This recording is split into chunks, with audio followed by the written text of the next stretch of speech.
বন্ধুরা এই যে গরম জল করে সয়াবিনটা দিয়ে দিয়েছি। এটা আমার গোপোষণা নতুন বাটি। দেখো সয়াবিনগুলো বেশ ফুলে ফুলে কতটা বড় হয়ে গেছে। জলটা কিন্তু প্রচণ্ড গরম এখনও। এই যে মশলা কষাচ্ছি, আলুগুলোকে ভেজে সাইডে রেখে, আলুগুলো এত সুন্দর ভেজেছি সেদ্ধই হয়ে গেছে।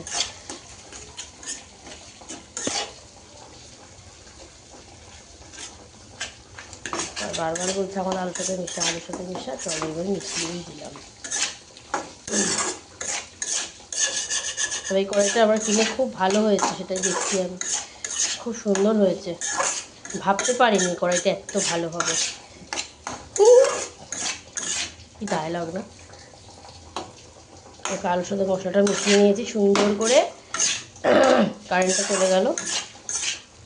তো ঠিক আছে, চলো আমার একটু শুধু পাঁপড় ভাজা বাকি, আর চাটনি তো এই যে হয়েই এসছে। আম সেদ্ধ হয়ে গেলে চিনি দিয়ে দেবো, আবার সর্ষে ফোড়ন দিয়ে দেবো, পাঁচ ফোড়ন বা সর্ষে ফোড়ন যে কোনো একটা দিলেই হয়ে যাবে। তো চলো এবার আমি এগুলোকে আস্তে আস্তে করে এর মধ্যে দিয়ে দিই। দাঁড়াও, রাখার জায়গা তো বড্ড অভাব হয়ে পড়েছে।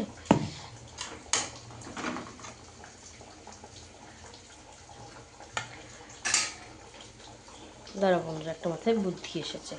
কি বুদ্ধি? ছাঁকনি দেওয়া ছেঁকে নিতে হবে।